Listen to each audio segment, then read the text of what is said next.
일일 일망언을 쏟아내던 국민의힘 윤석열 예비후보가 급기야 핵폭탄급 망언으로 국제적인 망신을 샀습니다. 미국의 공영방송인 보이스 오브 아메리카가 윤석열 후보의 전술핵 재배치 공약 비판에 나선 것입니다. 마크 램버트 국무부 부차관보의 말을 인용해서 미국은 지지하지 않는다. 전술핵 재배치를 주장하는 사람들이 미국 정책에 무지한 것이 놀랍다. 라고 매우 강도 높게 지적했습니다. 에릭 브루어 전 백악관 NSC 핵확산 방지국장 역시 윤 후보의 공약이 미국 전략에서 핵무기 역할을 줄이려고 하는 바이든 행정부의 목표에 어긋난다 라고 비판했습니다. 정식 대통령 후보도 아닌 예비 후보이긴 하지만 터무니없는 시대착오적인 외교 안보관을 보이고 있어서 선제적으로 제동을 건 것으로 보입니다. 이처럼 미국이 이례적으로 알레르기 반응을 보이는 것은 윤석열 후보가 한미동맹에 대한 무지를 가지고 있는데, 문제는 오히려 이것이 국민들 사이에 한미동맹의 균열로 이어지지 않을까라는 미국 정부의 우려를 반영한 것으로 보입니다. 대한민국 대통령은 동북아 안보의 핵심 축인 한미동맹의 수호자가 되어야 합니다. 네티즌들은 이런 상황을 비꼬아서 부인은 유지, 본인은 무지 라면서 한숨을 쉬고 있는 상황입니다.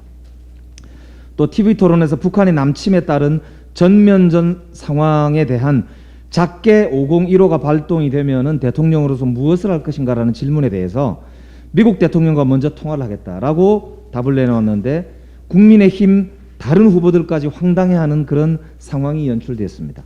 사대주의도 이런 사대주의가 없습니다. 대한민국의 대통령 후보인지 대한미국의 총독 후보인지 헷갈리는 것이라고 볼 수밖에 없습니다. 물론 비상시에 동맹국과의 협의가 매우 중요하고 필요하지만 대한민국 국군 통수권자가 되겠다는 사람의 답변치고는 정말로 수준 이하입니다. 심지어 북한 김여정의 담화에 대한 입장을 묻는 질문에는 눈을 동그랗게 뜨면서 김여정이 언제 했냐라고 되묻는 모습에 정말 아연실색할 수밖에 없습니다. 절로 국민들을 헛웃음나게 하는 재주를 가졌다라는 점도 확인했습니다. 남자 박근혜라는 말이 괜히 나온 것이 아닌 모양입니다. 이대로 지지율 유지도 경선 완주도 어려워 보입니다. 윤 후보 대통령도 구수 정도 하실 생각인지 모르겠습니다. 한편 윤석열 후보가 서울중앙지검장이던 2019년 4월 30일 부친이 화천대유 대주주 김만배 씨의 누나인 천화동인 사무이사 김명옥 씨에게 연희동 자택을 매각한 사실이 오늘 보도가 되었습니다. 이에 대해 윤 후보는 아니나 다를까 당연히 몰랐다라고 밝혔습니다. 많이 듣던 소리입니다. 아들의 50억 퇴직금 당연히 몰랐다. 정말 한결같습니다. 어찌 그리 똑같이 대응합니까? 우연이라도 지나가는 소가 웃을 일입니다.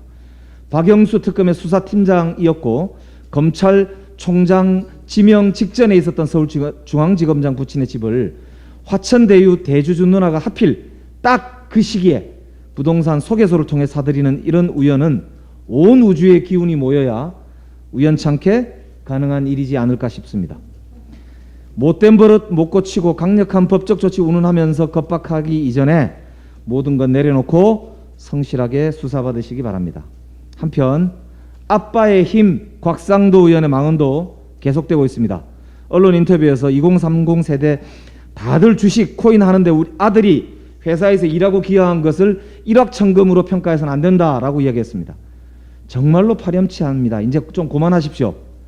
반성은 모르고 오히려 윽박지릅니까? 최저임금 미이행 벌칙 삭제 개정안을 발의하신 분답습니다. 내 아들 50억은 정당한 대가고 최저임금 10,000원도 안 되는 다른 아들의 최저임금은 그리 아깝습니까? 곽상도 의원, 더는 막말로 국민 속 뒤집어 놓지 말고 청년들 앞에 머리 조아리고 의원직 사퇴하시고 성실하게 수사받으시기 바랍니다. 이상입니다.